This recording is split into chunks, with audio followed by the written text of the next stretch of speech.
Bienvenue dans Génération Parents, le podcast qui explore la parentalité du XXIe siècle sans filtre, avec humour, expertise et bon sens. Chaque lundi, on soulève une question d'actualité éducative. Chaque mercredi, on ouvre le débat avec un invité spécial et 2 de nos 9 experts permanents pour enrichir la réflexion. Et chaque vendredi, place à l'épisode complet avec en plus la question d'un parent et notre incontournable quiz parents-palargués. Une dose de réflexion, une pincée de fun et surtout beaucoup de bienveillance pour accompagner les parents dans leurs défis du quotidien.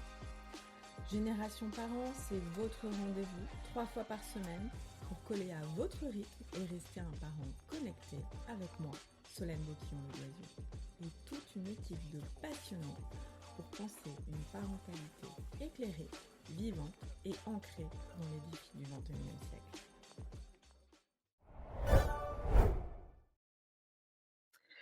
Et nous démarrons avec la présentation des invités. Cette semaine, nous avons une émission spéciale avec non pas une, mais 2 invités extraordinaires, toutes 2 autrices de livres qui viennent de sortir sur le sujet brûlant des écrans. Alors d'abord, on a notre experte permanente, Marie-Colette, fondatrice de Graines de Citoyens, spécialiste de l'éducation au développement durable. Marie, ravie de t'avoir avec nous aujourd'hui. Ravie aussi. Et nos 2 invités spéciales, Amélia Matar, que vous connaissez, mais qu'aujourd'hui on a en invitée spéciale, entrepreneuse, autrice, experte en éducation au numérique. Amélia, tu es la cofondatrice de Coloris, une entreprise sociale qui a déployé des activités d'éducation au numérique sans écran auprès de 40 000 enfants dans 84 villes en France. Tu as aussi publié plusieurs ouvrages, dont le tout dernier s'appelle « Les écrans, ça s'apprend », avec une préface de Serge Tisseron. Ton parcours est très inspirant. Tu es né à Bondy, tu es passé de l'Université de lettres modernes à l'École de management de Grenoble. Tu as fait carrière dans le marketing digital chez Greenpeace et Nouma avant de créer Coloris en 2017. Et en 2021, tu as reçu le Bold Future Award qui récompense les créatrices d'entreprises innovantes. Et en 2022, Coloris a été agréé comme entreprise solidaire d'utilité sociale. Et depuis l'année dernière, Coloris a rejoint le programme Tralalaire où il y a notamment Internet sans crainte. Bienvenue Amélia. Merci. Et ensuite, nous avons Virginie Sasson, directrice adjointe du CLEMI, le centre de liaison de l'enseignement et des médias d'information qui opérateur du ministère de l'Éducation nationale. Virginie, tu es docteure en sciences de l'information et de la communication. Tu as enseigné à l'Institut français de presse de l'Université Panthéon-Assas Paris 2. Tu as été membre de l'Observatoire Médias et Éducation du Conseil supérieur de l'audiovisuel et tu es à l'initiative du fameux guide illustré La famille tout écran qui propose des conseils pratiques en éducation aux médias et tu viens de coécrire avec François Saltiel, journaliste producteur de La Fabrique de l'information, sur France Culture, un livre qui fait déjà beaucoup parler, Faire la paix avec nos écrans. Dans un contexte où la sémantique sur le numérique est très anxiogène, on parle de submersion, schizophrénie, barbarie, vous proposez un soulagement avec cette approche apaisée. Merci Virginie, on est ravis de t'avoir avec nous. Bonjour. Alors, on va parler de différents sujets. Comme d'habitude, on a un sommaire assez dense avec une actualité de la semaine. Vendredi, les résultats des évaluations nationales de 6e de 2025 sont sortis. Donc, on va un petit peu faire le tour pour savoir où en sont nos enfants. Et on a pour une fois des bonnes nouvelles. Donc, on va les partager. Ensuite, on parlera du débat de la semaine. Écran entre peur et éducation, 2 livres, 2 approches complémentaires. Puis, nous aurons la question de parents. Comment accompagner mon ado sur les réseaux sociaux sans être intrusive? Et enfin, le quiz parents pas largués. Allez, c'est parti. On démarre avec l'actualité de la semaine. Donc, il y a les résultats des évaluations nationales de début de 6e qui viennent de tomber. Plus de 810 000 élèves ont été évalués dans plus de 7 000 établissements. C'est la 9e édition depuis 2017 et ces chiffres nous en disent long sur l'évolution de nos systèmes éducatifs. Qu'est-ce que ça donne concrètement? En français, les nouvelles sont plutôt bonnes. D'abord, sur un an, c'est stable entre 2024 et 2025. Pas de dégradation, c'est déjà ça. Et si on prend du recul depuis 2017, là, on voit qu'il y a une vraie amélioration. En 2017, il y avait presque un tiers des élèves, 31,7% exactement, qui étaient dans les groupes les plus faibles. Aujourd'hui, ils sont à 27,8%, donc on gagne 4 points en 8 ans. Et la vraie bonne nouvelle, c'est que dans les quartiers prioritaires, les REP+, là, c'est carrément une success story, puisqu'en 2017, on avait 60,7% des élèves qui avaient une grande difficulté, et aujourd'hui, ils ne sont plus que 53,9%. Donc, on a presque gagné 7 points. Ça veut dire que les politiques de dédoublement des classes de CP et CE1 marchent. Par contre, le bémol, c'est que l'écart entre les filles et les garçons, 12 points d'écart, ne change pas, lui. Donc, en français, on voit que 61% des élèves lisent 120 mots ou plus par minute. C'est l'attendu de l'entrée en sixième. Donc, tu as 61% des élèves qui sont dans l'attendu. Et on a 14,9% qui lisent 90 mots par minute et qui donc ont plus de difficultés. Et en maths, c'est beaucoup plus mitigé. Ça s'améliore légèrement. On voit des progrès sur le REP+, mais on gagne 1 point, donc c'est pas énorme. Heu et aussi, ce qu'on voit, c'est qu'il y a 11 points d'écart entre les filles et les garçons, donc ça continue à se creuser. Faut garder en tête que tous ces élèves-là qui sont en sixième en 2025, ils ont bénéficié du dédoublement, au printemps 2020 et qu'ils étaient et ça nous rajeunit pas ça, en grande section de maternelle en 2020 quand il y avait, le confinement. C'est des choses à garder en tête parce que ça a certainement aussi un impact sur les résultats scolaires des élèves. Alors voilà, j'ai posé un petit peu le cadre, vous voyez un petit peu, c'est bien, on a quand même des bonnes nouvelles, moi je trouve. Et donc j'aurais voulu avoir vos retours, peut-être commencer par Amélia parce que, toi, vous avez beaucoup d'enfants qui passent par coloris, aussi dans les quartiers, prioritaires. Qu'est-ce que ça t'évoque, tout ça?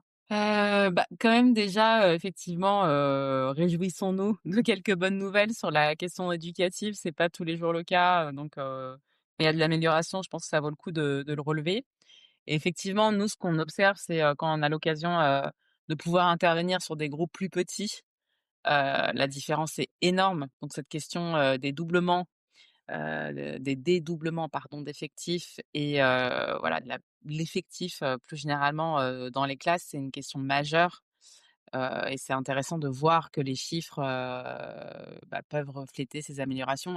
C'est toujours, très délicat des chiffres et il faudrait probablement creuser pour voir à quel point, on peut effectivement, établir un lien entre ces dédoublements et cette amélioration. Mais toujours est-il que nous, en tant qu'acteurs terrain, c'est vraiment des ateliers très, très, très différents quand on a 18-20 enfants en simultané ou quand on en a 10. Enfin, ça n'a absolument rien à voir et surtout, effectivement, dans des contextes, de vulnérabilité économique, voilà, où on sait que c'est des contextes qui sont plus compliqués, d'un point de vue éducatif, quoi. Et alors toi, Virginie, qu'est-ce que ça t'évoque ça pas et moi, je pense au fait que, là, quand on dit qu'il y a 15% des sixièmes qui ont 3 ans de retard en lecture, est-ce que ça change énormément sur, la capacité qu'ont avoir les enfants à décrypter l'information, en ligne, par exemple? Merci pour ta question, Solène. En fait, on a souvent tendance dans l'éducation média à l'information, au numérique, à opposer aussi les compétences fondamentales, l'acquisition de ces compétences qui restent, effectivement, absolument, essentielles et l'acquisition de compétences qui relèveraient, voilà, d'un numérique citoyen. Je pense qu'effectivement, savoir, lire, savoir compter, savoir raisonner, c'est indispensable pour décrypter, l'information.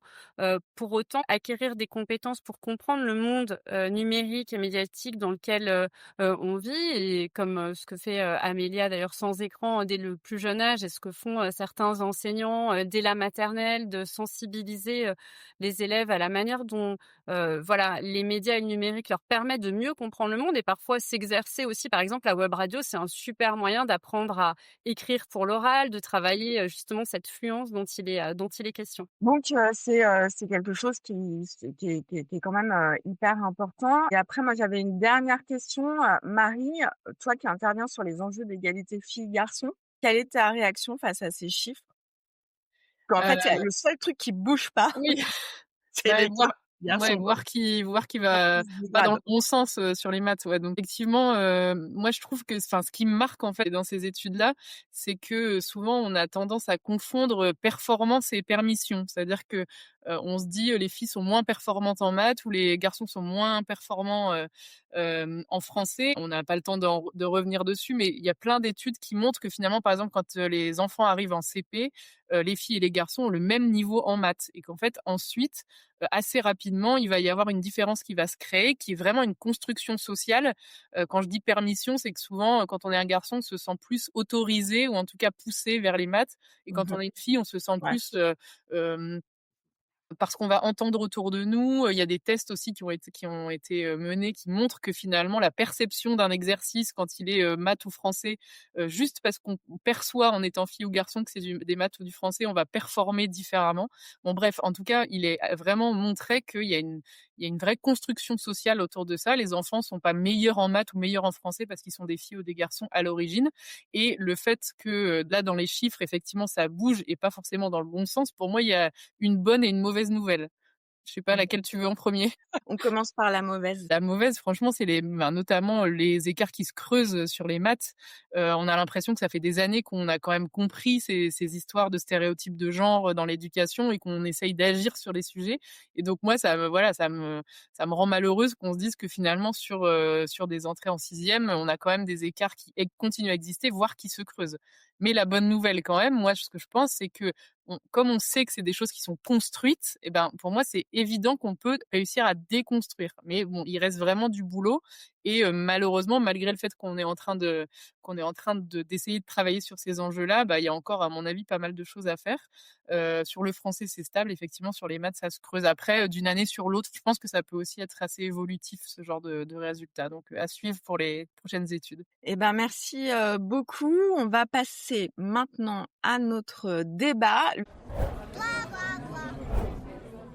Le débat de l'émission aujourd'hui, c'est écran entre peur et éducation, comment trouver le bon équilibre? Alors c'est vrai qu'on parle beaucoup des écrans, chez, Génération Parents, mais je trouvais intéressant d'avoir ce double regard entre Virginie et Amélia qui viennent toutes les 2 de sortir un livre sur le sujet. Aujourd'hui, bah, comme, en fait, tout est très polarisé dans notre société, il faut être pour, il faut être contre. On utilise des mots, comme submersion, schizophrénie, la barbarie des réseaux sociaux, la sémantique, autour du numérique, est assez angoissante. Les rapports, se succèdent, et donc je trouve ça intéressant, bah, de se dire: «On va faire la paix avec, nos écrans» ou, «Les écrans, ça s'apprend».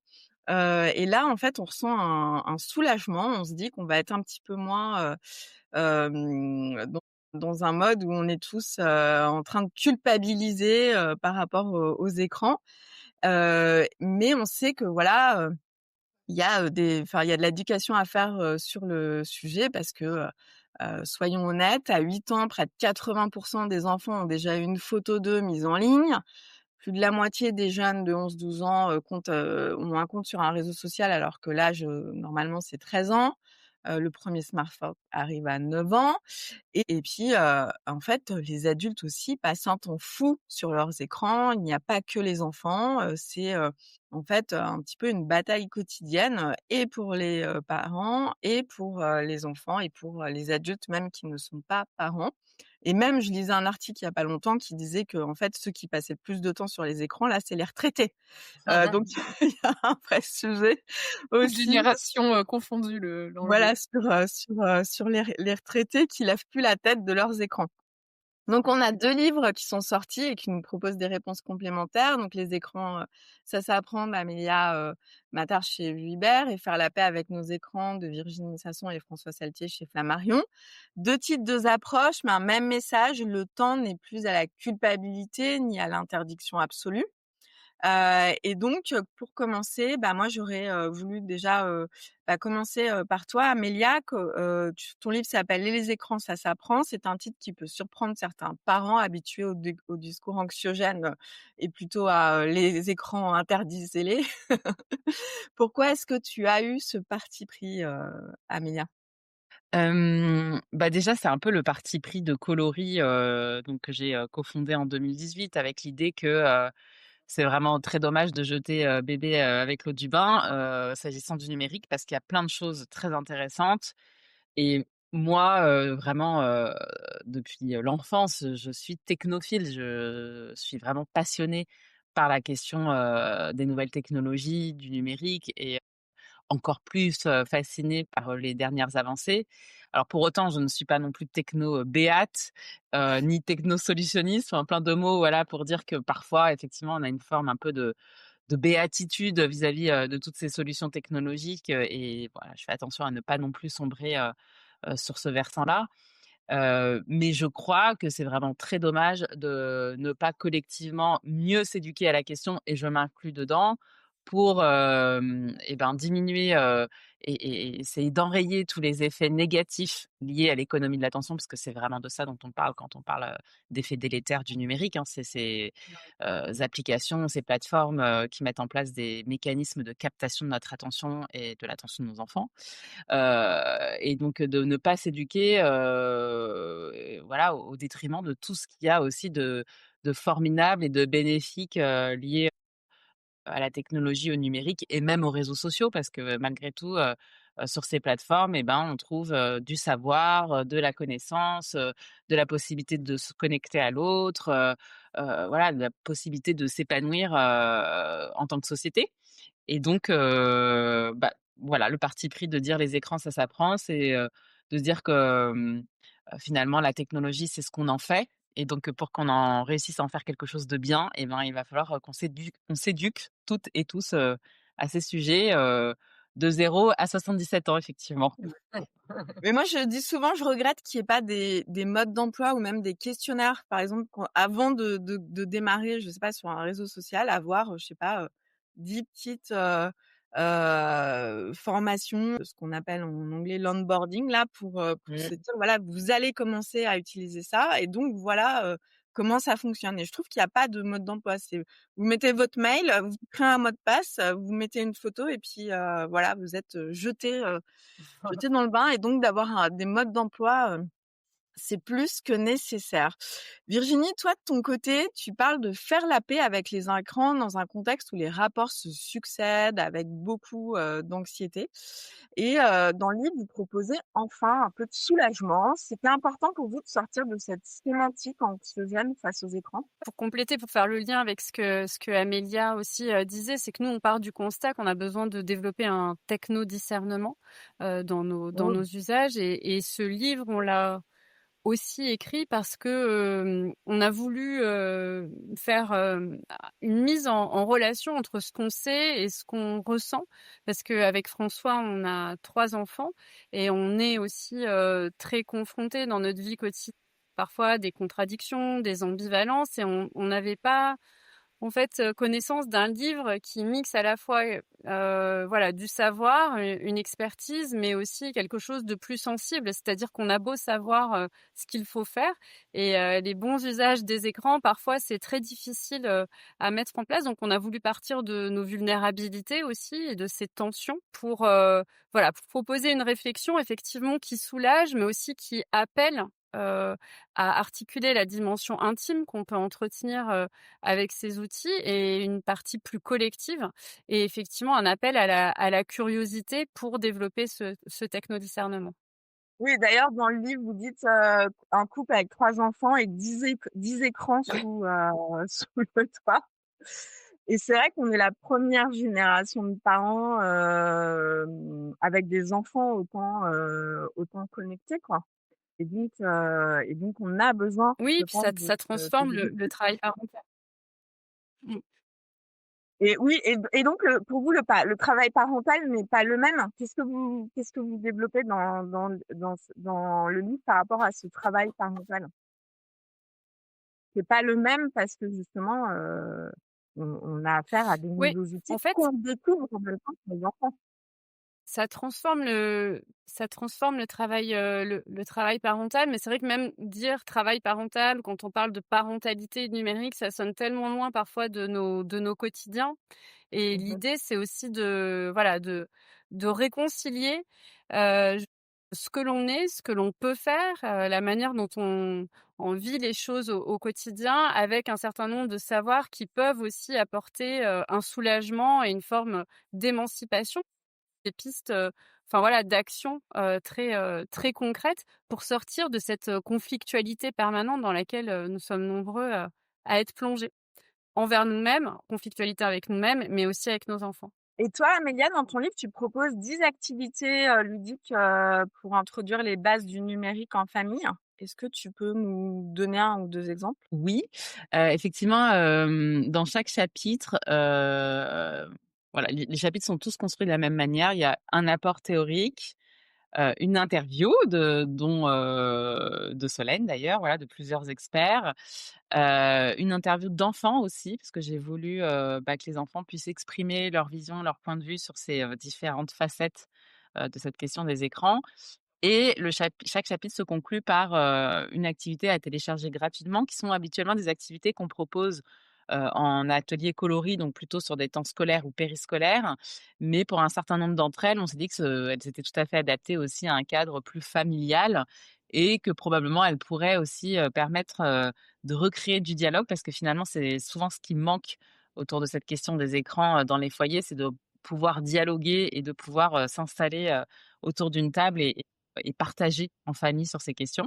Et donc, comme activité pour les plus petits, par exemple, on a, le chercher-trouve des écrans. Le chercher-trouve des écrans, c'est un chercher-trouve, tel que vous le connaissez, voilà, dans toutes les activités que vous proposez, probablement déjà à vos enfants. Mais là, les enfants vont être invités à identifier plein de situations d'usage du numérique dans la ville et à s'interroger: «Est-ce que c'est utile? Est-ce que c'est futile?» On n'apporte pas de réponse parce qu'à vrai dire, il y a pas de réponse, toute faite sur cette question. Mais, on apporte une question justement et on invite les enfants à s'interroger et à se positionner, vraiment en penseur, en acteur, voilà, poser des questions et à pas, simplement se contenter de réponses toutes faites. Donc voilà, il y a le cherche et trouve par exemple. Il y a aussi le jeu de loi des écrans, par exemple, on va sur quelque chose de très, familier, que les enfants connaissent bien. Mais cette fois-ci, on va pouvoir voir avec eux qu'on évolue sur le plateau, favorablement quand on est dans des usages qui sont plutôt bénéfiques et défavorablement, à contrario. Et puis une dernière activité, que je présente rapidement, qui est effectivement aussi, téléchargeable gratuitement, c'est une activité qu'on a fait avec greenIT parce que, donc ça me permet aussi de faire le lien avec Marie, parce que je trouve que cette question des écrans, souvent, elle évacue, la question plus, écologique, et finalement, des usages, plus raisonnés, plus apaisés, c'est aussi des usages plus écologiques, bien souvent. Et donc on a développé une activité avec greenIT.fr qui s'appelle «L'histoire racontée du smartphone», où les enfants vont se rendre compte du tour du monde que fait le téléphone pour pouvoir être construit et de l'impact et de l'empreinte écologique, du numérique dans nos sociétés. Et voilà, c'est un petit pas de côté, mais qui pour nous, coloris a un lien direct, avec tous ces sujets. Marie, avant est-ce que tu as une question à poser avant qu'on passe un petit peu, à la suite du débat où je veux qu'on parle un petit peu plus de culpabilité? Non, vas-y, on peut Oui. enchaîner, pas de problème. Alors, je voulais qu'on parle un peu de cette culpabilité, parce que vos livres, ils nous aident à sortir de la culpabilité là, quotidienne, qu'on a, sur les écrans. Et la culpabilité, des parentale, je trouve qu'elle est quand même énorme aujourd'hui. Enfin moi j'écris beaucoup sur ce sujet et en fait, je trouve qu'il y a beaucoup de personnes qui font d'énormes raccourcis en disant: «Ah bah, c'est facile, il suffit d'interdire», ou alors, «Ah oui, mais moi, en fait, j'y arrive pas, c'est trop compliqué pour moi, vous vous rendez pas compte, je rentre du travail, je dois faire à manger» et cetera et puis, bah, c'est facile de les laisser, hem devant les écrans, et donc toi, Virginie, dans le livre, vous parlez de cette irréductible dualité des adultes pris entre le droit à la déconnexion et un illusoire sentiment de contrôle. Hem Est-ce que, cette ambivalence, de nos enfants, de nos ados, ce serait pas, juste le miroir des adultes? Oui, il y a un effet miroir qu'on retourne dans le livre et c'est vrai qu'on est toujours, en fait, traversé entre l'envie de protéger nos enfants et puis, cette envie d'être aussi de donner l'exemple, sans toujours, savoir, comment faire. Mais il y a vraiment pour nous une piste à être dans à la fois l'introspection, c'est-à-dire vraiment le faire le point, un petit inventaire sur la manière dont on peut agir, pas se mettre la barre trop haut non plus sur ce qu'on peut faire et sortir de cette culpabilité, de ce sentiment d'isolement et de découragement. Parce que quand on se met la barre beaucoup trop haut et qu'on veut être dans cette Mmh. parentalité numérique idéale qui exige de la disponibilité, du temps, des expertises, des alternatives, désirables à foison à proposer, voilà, pour faire alternative aux écrans aussi, on a l'impression qu'on sera clairement jamais à la hauteur. Donc il y a quelque chose, voilà, un cheminement à faire vers soi pour voir ce qu'on peut, en fait, concrètement et de manière réaliste et pragmatique, faire. Et puis après, il y a quelque chose à construire avec, aussi avec nos enfants pour sortir de cette culpabilité, construire avec eux, mais aussi construire à l'extérieur, je dirais, de nous-mêmes et du couple. Donc il faut vraiment articuler, voilà, cette dimension intime et collective parce qu'on va pas s'en sortir tout seul. Enfin, clairement, on a besoin d'en parler, on a besoin de se sentir aidé, on a besoin, aussi de se tourner vers des associations qui peuvent, faire, voilà, nous aider vraiment à la fois à poser des mots sur ce qui se passe, mais aussi à nous aider à éduquer nos enfants. Il faut se tourner aussi vers l'école. Enfin voilà, je trouve qu'il y a cette idée de sortir de cette culpabilité, de cet isolement qui est lié aussi à la fois à un standard qui est, à mon sens, mis beaucoup trop haut sur ce qu'est la bonne parentalité numérique aujourd'hui, et peut-être même la parentalité tout court. Et puis à mettre du collectif, du commun sur cette question des écrans parce que bien souvent, c'est un espèce de face à face, conflictuel et solitaire qu'on vit chacun dans nos familles et dès lors que je pense qu'il faut voilà et peut-être que dans le fait de le penser de manière collective, il y a quelque chose de politique au sens premier du terme. Oui, et d'ailleurs là, il y a eu un amendement là qui a été, déposé, j'ai vu ce week-end, par un député, qui lui, veut aller encore plus loin puisqu'il a déposé pas un amendement, un projet de loi pour interdire les smartphones, complètement, aux moins de 15 ans. Donc je pense que ça va donner, encore lieu à beaucoup de débats. Amélia, toi qui travailles avec des milliers de familles, tu la rencontres cette culpabilité? Énormément et on voit bien que, Virginie parlait de techno-discernement. Effectivement, on a du mal à mettre le curseur, pour savoir quelle réponse parentale apporter à cette situation et je trouve que c'est intéressant de voir aussi cette question des écrans comme une réaction collective, face à un stress énorme. En fait, les écrans provoquent chez nous une espèce d'angoisse, de peur, irrationnelle presque et ce qu'on sait, c'est que la réponse à la peur enfin, il y a 3 types de réponses, très courantes. Il y a le combat et on voit bien que c'est exactement ça, ce qui se passe avec les écrans. Le freeze, donc le figement ou la fuite et on essaye, effectivement de trouver la bonne réponse parmi toutes ces réponses, mais finalement la vraie bonne réponse, c'est, l'apaisement, notamment celle que proposent, Virginie et François. C'est-à-dire de regarder le problème avec beaucoup plus, de curiosité, je pense que ça passe aussi par, encore une fois une éducation, c'est-à-dire essayer de comprendre ce qui se joue derrière, quels sont les acteurs, quelles sont les mécaniques, quelles sont les grandes dynamiques, sociologiques, économiques, qui font qu'effectivement on est, tous collectivement, pris dans cette espèce de tourbillon numérique pour, pouvoir apporter des réponses qui soient, vraiment efficaces. De combattre, de fuir ou de se figer, aucune de ces 3 réponses n'est vraiment satisfaisante, ni à un niveau, individuel, familial, ni à un niveau collectif, et donc voilà. Mais juste avant, Virginie, je voulais que, justement, tu nous partages là, dans le livre, vous dites, entre, se déconnecter totalement et laisser faire, il y a un monde. Et dans votre livre, vous tentez de réconcilier cette dualité, sans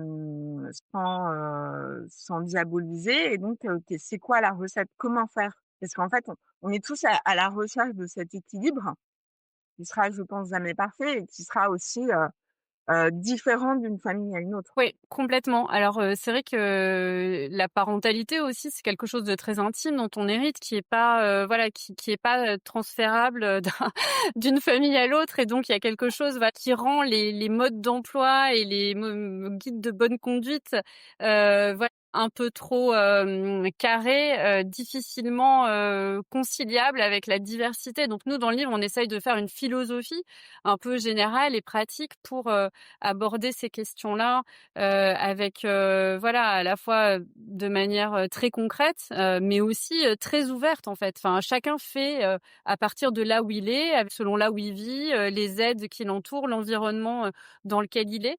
Mais, voilà, en gros, pour nous, l'acronyme, PLAY, qui est une invitation à être ensemble, à jouer ensemble, elle structure, en fait, cette philosophie et c'est un acronyme, donc le P pour partager la vie numérique de nos enfants. On sait que de nombreux parents ne savent pas ce qui se passe en fait, en ligne. Ils ont assez peu de curiosité à l'endroit de la vie numérique, de leurs adolescents. Le L pour libérer du temps sans écran parce que ça reste quand même un besoin fondamental dans la vie de famille et dans notre, vie, d'individu d'avoir ces temps, de déconnexion qui sont des temps, qui doivent aussi être ritualisés. Le A, c'est pour accueillir les émotions parce qu'on est dans cette vie, sans cesse immergée, et que la vie, qu'on vit, sur les réseaux sociaux, quand on y est, elle demande un travail émotionnel intense et qu'il y a aussi toute cette partie des émotions, en fait, qui n'est pas forcément aussi, pris en compte, que ce soit pour nous-mêmes ou aussi avec nos enfants. Et le Y, du play, c'est le yes or no, donc c'est-à-dire poser un cadre qu'on construit, avec nos enfants réaliste, qui est évolutif, qui est clair, parce que en fait, anticiper, ça soulage aussi. Savoir à quoi on dit oui, à quoi on dit non. Et puis après, voilà, on l'adapte aussi selon les enfants, selon le contexte. Il peut y avoir des yes day, hein, on met le cadre en pause et on s'autorise voilà, à faire autre chose ou autrement. Mais je crois qu'en tout cas, on a besoin, voilà, dans nos familles, de poser voilà, cette philosophie, de la réfléchir, de la dialoguer avec de la mettre en dialogue avec nos enfants, mais aussi on a raison d'avoir des attentes vis-à-vis, des plateformes et des pouvoirs publics parce qu'on a besoin de nouvelles, normes sociales, pour protéger nos enfants. Enfin, je pense que tout à l'heure quand tu parlais de submersion, de barbarie et cetera, il faut pas minorer non plus, hem, voilà la réalité de ce à quoi, nos enfants et les adolescents sont confrontés en ligne s'ils ne sont pas protégés. Et aujourd'hui, on va pas se voiler la face non plus sur, tous ces risques qui sont réels. Donc voilà, il faut, je pense, à l'échelle familiale, se mettre en accord avec un certain nombre de principes fondamentaux, notamment aussi, donner l'exemple, être curieux, pouvoir, voilà, faire ce qu'on peut avec ce qu'on a et toutes les ressources aussi qui parfois, donc qu'on ignore des associations de quartier ou de proximité et aussi, s'armer, d'un point de vue citoyen pour savoir ce qu'on exige, des plateformes et des pouvoirs publics, de l'école. Et ça fait une très bonne, transition parce que, moi je voulais, parler du fait que dans le livre vous dites qu'il faut un petit peu, démystifier, la Silicon, Valley, et démystifier tous ces prophètes, ou qui n'ont, pour vous aucun crédit pour s'autoréguler. Et j'avoue que je suis assez alignée avec vous puisque je ne cesse de répéter que par exemple, chez Meta, l'intérêt premier, c'est faire de l'argent, c'est pas du tout l'intérêt de nos enfants.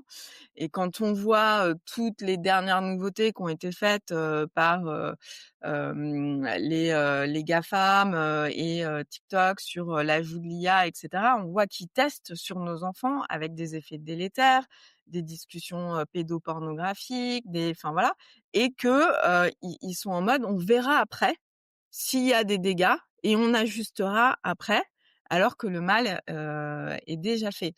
Donc est-ce que tu pourrais aussi, nous parler de, bah, voilà, pourquoi est-ce que, il faut qu'on arrête de glorifier, la Silicon, Valley? Ouais, alors je pense que, enfin les réseaux sociaux, ils ont 20 ans, Tu vois? Donc c'est à la fois très vieux et très jeune. On a eu une première décennie d'enchantement parce que, c'est vrai, puis Amélia le disait, enfin la promesse aussi de ces réseaux sociaux qui sont réseaux sociaux au départ, c'était se mettre voilà, de nous permettre de développer de nouvelles formes de sociabilité, d'identité, d'exploration aussi, de ces nouvelles voies, des voies qui étaient sous-entendues auparavant, une nouvelle forme de représentativité de certains sujets dans la sphère, publique. Donc ça, c'était absolument réjouissant et ces 10 dernières années, on a vraiment été dans une séquence de désenchantement total vis-à-vis des réseaux sociaux, sachant, bah, exactement ce que tu disais, c'est-à-dire que le modèle économique primera toujours, en fait, sur notre, santé mentale et sur, et il y a aussi eu, parallèlement, un phénomène, massif de désinformation de plus en plus sophistiqué, de plus en plus un débat public qui se polarise, et dans lequel, on voit bien que voilà, les industries du numérique n'ont pas forcément œuvré, ni pour, la protection des mineurs, ni pour la démocratie, pour le dire extrêmement rapidement. Donc, voilà, c'est ce constat, qui fait que ça relève de notre, voilà, devoir citoyen de développer ce techno-discernement, tout en étant, tout à fait conscient que tout ne peut pas reposer sur son épaule et sur nos épaules et qu'on pourra protéger nos enfants autant que possible d'essayer de contrôler, les contenus et cetera. Si, les eaux dans lesquelles ils se baignent sont, sans cesse polluées, on pourra leur apprendre à nager. Mais je veux dire, il faut voilà, il faut être conscient aussi, heu, qu'on ne peut pas, tout contrôler, d'avoir une certaine forme, voilà, d'exigence, mais lucide, en fait et assez, voilà, sortir de cette croyance que, le modèle économique ne sera pas la seule boussole. C'est la seule boussole. Et du coup, je rebondis avec Amélia parce que toi, Amélia, donc Coloris, c'est une start-up qui apprend à coder la tech aux enfants et vous êtes, entreprise solidaire d'utilité sociale. Donc toi aussi, tu penses que, les GAFAM, on peut plus leur faire confiance et qu'il faut trouver une autre voie? Très clairement, quand on dit les réseaux sociaux, on parle de finalement quelques réseaux sociaux qui se comptent, presque sur les doigts d'une main. Ouais. Et qui effectivement tous répondent à une logique, qui est, strictement la même, de gain illimité, d'argent sur le dos, de l'attention de nos enfants et de la nôtre. Et donc effectivement, ce qui importe, à ces plateformes, c'est pas du tout la qualité des contenus qui, sont proposés, ni la véracité de ces contenus. Donc, effectivement, que, l'information véhiculée est juste, nuancée et cetera. Pas du tout, bien au contraire. Ce qui importe, c'est véritablement la quantité et cette quantité, elle est directement corrélée à, des contenus qui vont susciter les émotions les plus fortes possibles, donc qui vont être qui peuvent, très souvent être faux, qui peuvent être choquants et donc oui, Virginie fait bien de le rappeler, il faut, quand même être très lucide sur, la nocivité, de ces plateformes telles qu'elles existent aujourd'hui. Cela étant dit, effectivement, les réseaux sociaux, ça pourrait être autre chose et ça pourrait être d'autres plateformes et on voit quand même émerger, très difficilement et c'est encore très, très marginal et très anecdotique, mais voilà, peut-être que c'est un signal, faible qu'il faut, écouter et qu'il faut, amplifier. D'autres réseaux sociaux, qui ne répondent pas à ces logiques algorithmiques, de super profit, et donc de piètre qualité, des contenus, mais qui répondent à cette promesse originelle effectivement de connexion, de partage de connaissances et donc voilà, bah, peut-être que je suis un peu, comment dire? Naïve, mais j'aime bien je revendique ma naïveté, Oui, peut-être. et voilà et j'espère qu'on arrivera à faire émerger, d'autres, plateformes et qu'après cette séquence de désenchantement, on verra une nouvelle séquence de réenchantement à nouveau parce qu'enfin, d'autres acteurs réussiront, à répondre à cette belle promesse initiale. On verra, c'est l'avenir nous le dira. Alors pour finir, ce débat, moi je voulais qu'on parle, du modèle qu'on est pour nos enfants et donc question cruciale, comment être crédible face à nos enfants quand nous-mêmes on est scotchés sur nos téléphones? Donc Virginie, dans le livre, vous racontez votre expérience de parent. Vous faites comment au quotidien? Est-ce que les règles des enfants sont les mêmes que les règles des parents? Non, mais au quotidien, on est confronté à nos contradictions, surtout les adolescents, bah, franchement, ils laissent rien passer et puis nous, on en parle beaucoup à la maison donc franchement, on mesure à quel point, le chemin qu'on doit faire pour être exemplaire est encore long. Parce que, voilà, c'est difficile et c'est très puissant, et la question de la technoférence, c'est-à-dire la manière dont finalement, une notification, va, détourner notre attention la manière dont, voilà, l'envie d'aller se connecter sur des réseaux sociaux parce qu'on vient de faire un post va peut-être prendre le pas sur, cette capacité à être attentifs les uns aux autres. Donc nous, on est pleinement Mmh. conscients de ça et voilà, je pense qu'ils développent leur esprit critique sur, Mmh. l'impact de la technoférence, que ça a sur notre capacité à être, attentif à eux. La question, c'est celle, de l'attention et du soin qu'on se porte, les uns aux autres et de mettre, les écrans à une place qui est juste et donc je pense que enfin nous, ce qu'on essaye de faire, c'est de préserver, des moments d'attention, des pactes finalement d'attention et puis d'apprendre ensemble et de grandir ensemble et tout en posant, bah, voilà, ce cadre parce que les enfants, en tout cas qui sont petits, ont vraiment besoin aussi de limites qu'on doit, sans cesse, expliquer. Donc voilà, on grandit ensemble et je pense qu'on est aussi, très, voilà, cette curiosité d'apprendre, ce non-jugement, vis-à-vis de ce qu'ils font pour mieux comprendre, comment poser des limites aussi. Je pense aux jeux vidéo, je pense aux réseaux sociaux. Je pense que plus on sait, ce qu'ils font, plus on est curieux à cet endroit-là, sans forcément tout laisser passer et plus on a des facilités à poser des limites. Sur la curiosité, j'en parlais encore, samedi matin, on faisait une table ronde, éducation, éducation, réseaux sociaux et cetera avec Amélia à l'école, 42.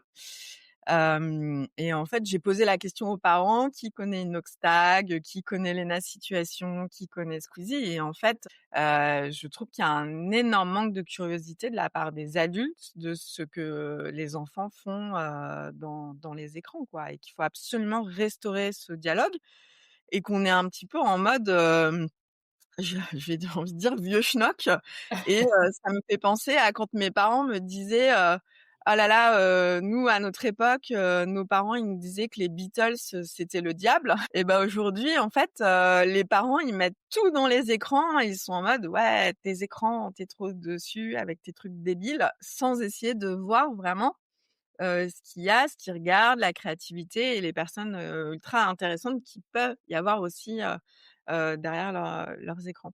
Mmh. Amélia, toi, tu aussi, tu es maman.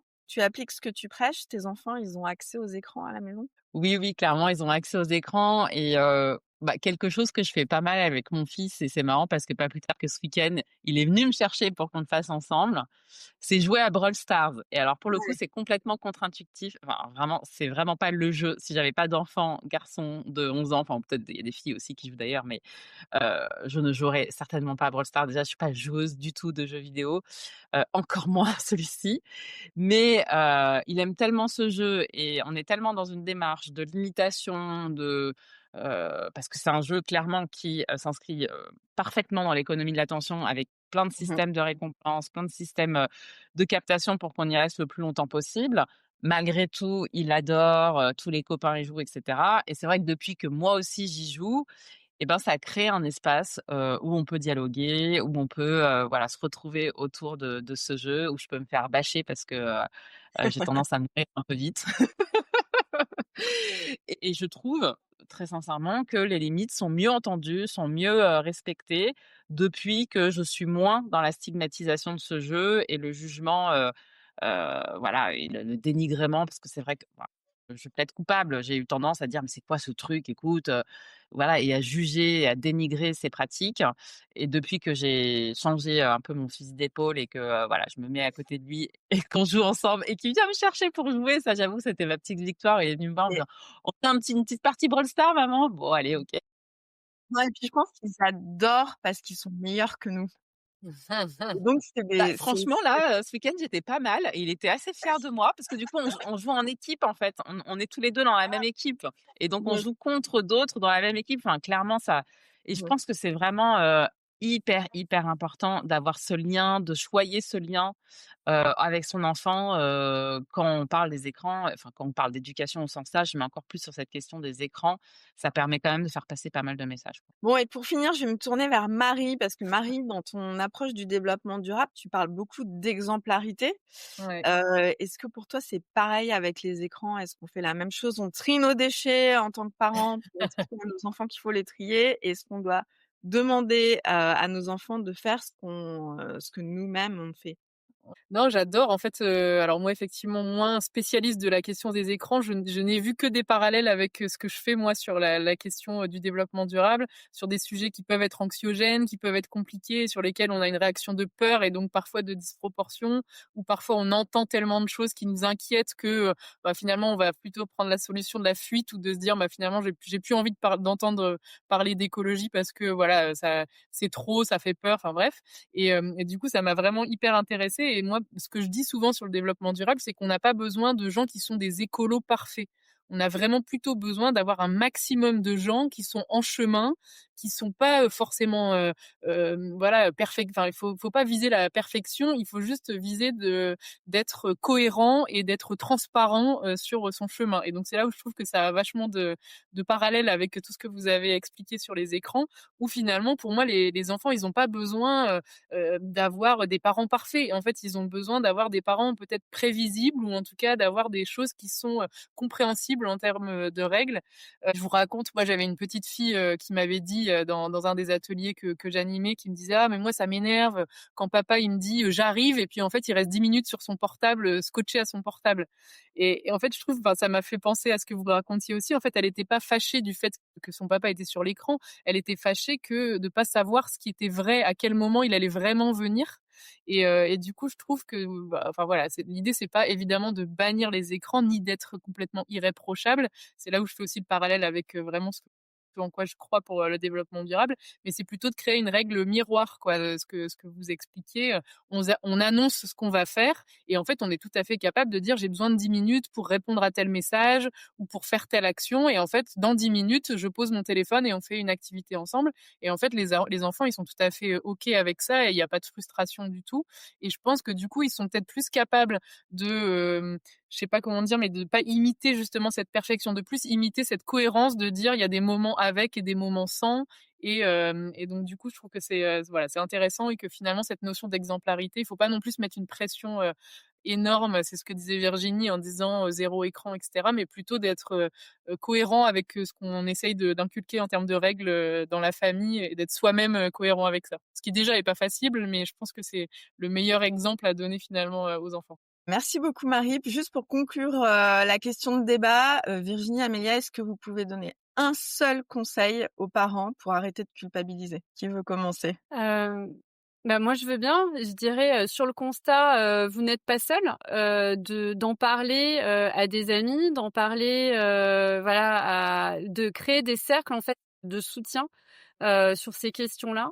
Je pense que ça aide vraiment à sortir de l'isolement et il faut pas, en fait, la reconnaissance de la vulnérabilité, c'est pas une faille, c'est pas, voilà, une fragilité non plus qui va nous exposer et je pense que parfois, le fait de se sentir, épaulé par, des amis, des parents de l'école, sur ces questions-là, ça fait vraiment du bien et juste dire: «Mais en fait, c'est compliqué, non?» Donc remettre du collectif, remettre du commun, sans parler et trouver des parents qui galèrent aussi et qui sont pas seuls et quand on est, plusieurs, bah, on se sent moins seul sur ce chemin. Oui, bah, clairement, merci Virginie et je rejoins totalement, cette idée que, être parent tout seul, c'est franchement mission impossible, que d'ailleurs, quand on regarde l'histoire de l'humanité, on n'a jamais été parent tout seul, on a toujours été parents dans une communauté donc recréons ce collectif et après, peut-être, un petit tips très, concret, moi ce que je fais souvent quand je prends mon téléphone, c'est que je dis à mes enfants ce que je fais sur mon téléphone.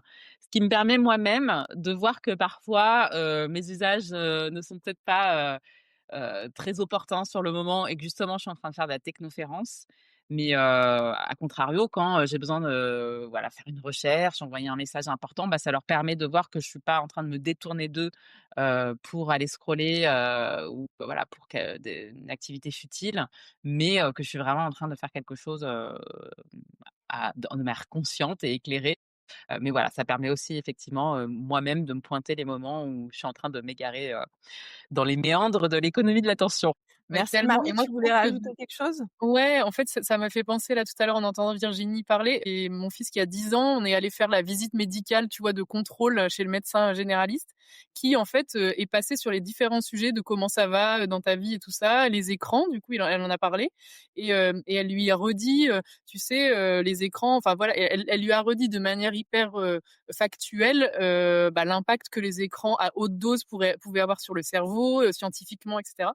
Et voilà, c'était 2 minutes dans la visite médicale, mais j'ai trouvé ça super de finalement avoir quelqu'un d'autre qui en parle avec un autre regard que nous, parents, qui sommes enfin, forcément vus par l'enfant comme celui qui veut m'enlever les choses que j'aime. Enfin, tu vois, il y a ce côté On assez dirait le relou affectif. service. Voilà. Et donc, j'ai trouvé intéressant et donc de multiplier finalement ces regards. Là, c'était un regard plutôt médical, mais effectivement, avec l'école et tout ça, ça me semblait hyper important.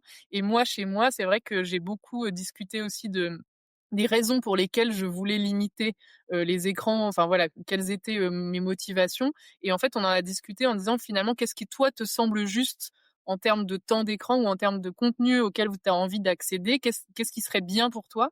Et je trouve que cet échange-là, au final, il fait ressortir que, ils peuvent être aussi hyper raisonnables de dire: «Bah, en fait, moi, 3/4 d'heure, 1 heure par jour, c'est OK parce que j'aimerais faire telle chose et telle chose» et les jours d'école, je comprends qu'il y en a moins que les jours où il y a pas d'école et finalement, le fait de discuter ces règles ensemble, peut-être que c'est plus facile après pour eux de les appliquer, de les comprendre et de les voilà, que ce soit plus concret dans la vie réelle, quoi, pour eux. Eh bien voilà, merci.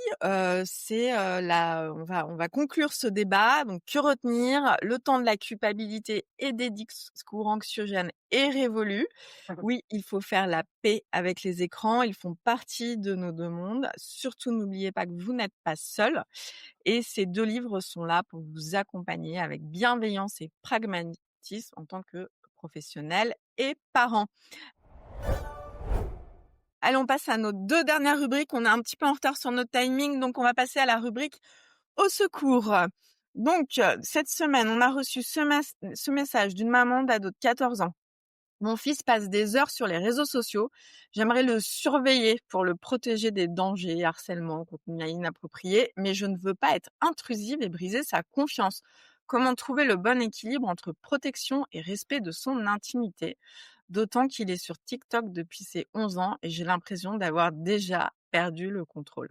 Alors Virginie, Amélia ou Marie, est-ce que vous avez des conseils pour cette maman? Super compliqué, je trouve, de donner des conseils quand on connaît pas les gens, la relation, parce que la parentalité numérique, c'est avant tout une question de parentalité. Mais je trouve que déjà se poser la question et d'exprimer ses émotions, tout simplement dire, ben en fait j'ai peur de pas te protéger, j'ai peur de perdre le contrôle, j'ai peur de voilà avec ses mots à elle et voilà et je trouve que ça fait du bien aussi aux enfants de comprendre que en fait on n'est pas là tout le temps pour les embêter et sur leur dos, mais c'est aussi parce qu'on se fait du souci et partager nos inquiétudes tout simplement. Parfois c'est un moyen aussi qu'ils comprennent ce qu'on ressent et de dire bah j'ai en fait pour moi c'est très important de te protéger et j'ai peur que tu sois confronté à quelque chose et comme ça chaque jour entretenir un petit peu le dialogue là-dessus sans être hyper lourde et intrusive. Enfin, je prends là avec mes mots et mon ressenti, mais voilà, je trouve que déjà se poser la question, exprimer ça et exprimer son ressenti à son enfant, c'est peut-être aussi une manière de voilà, de poser le dialogue et encore une fois de demander de l'aide autour d'elle si elle a quelqu'un qui voilà, qui est un expert de TikTok ou qui est, un adolescent aussi. Je trouve que parfois ça marche bien aussi d'aller solliciter des adolescents ou des enfants qui sont un peu plus âgés et qui peuvent jouer le rôle de grands frères, grandes sœurs. Avec leur vécu à eux, ça a des fois, carrément plus d'impact que nous, nos bonnes leçons avec, enfin voilà, des expériences en ligne qu'on n'a pas vécues, en fait. Amélia, tu veux compléter? Oui, bah, je dirais aussi, probablement, d'essayer de comprendre 2 autres aspects que juste, les réseaux sociaux en tant que tels. Essayer de comprendre le contexte, voir, voilà, est-ce il se passe quelque chose, dans le contexte de cet adolescent, dans sa vie qui fait qu'il y est beaucoup connecté? Est-ce qu'il est dans un environnement où tous les copains y sont beaucoup? Est-ce qu'il y va juste avant de dormir? Est-ce que voilà, il peut y avoir, des éléments de sa vie qui expliquent, ce qu'elle considère comme un usage, visiblement, excessif. Et puis après aussi voir le contenu, peut-être discuter avec lui de concrètement, qu'est-ce qu'il a retenu aujourd'hui, de son scroll, de réseaux sociaux? Quels ont été les contenus, les vidéos, les créateurs de contenu qui l'ont particulièrement interpellé? Pourquoi? Qu'est-ce qu'il y apprend? Qu'est-ce qu'il y trouve, comme intérêt? Voilà, essayer de faire parler son enfant des contenus plutôt que juste enfermer, cette question dans un mot valise, voilà, les réseaux sociaux, mais essayer de creuser un peu plus, et de voir de quoi il s'agit plus précisément, quoi. Très bien, bah, moi j'ai juste compilé quelques petits conseils, pour, finir. Le premier, c'est il est jamais trop tard pour établir le dialogue. Vous pouvez lui dire que vous venez d'écouter Génération Parents, que vous avez des nouvelles informations et que vous voulez l'accompagner différemment et donc que réexpliquer un petit peu les choses avec lui. Vous pouvez expliquer la différence entre surveillance et accompagnement. Je vais pas lire tes messages privés, je veux juste savoir sur quelle appli, tu es, de quoi tu parles en général. Donc ça peut être, une solution. Revoyons ensemble les paramètres de confidentialité de ces applications, ça aussi c'est très important. Soyez exemplaires. Si vous lui demandez de pas être sur son téléphone au dîner, faites de même. Si vous lui demandez de pas avoir de téléphone dans la chambre le soir, faites de même. Et intéressez-vous à ce qu'il fait. Demandez-lui de vous montrer ses TikTok préférés, ce qu'il aime, pourquoi, sans juger. Et surtout, il est jamais trop tard. On n'a jamais perdu le contrôle. Il faut réajuster et dialoguer et garder le lien avec nos enfants. Voilà pour cette question au secours et on va passer sur un petit quiz,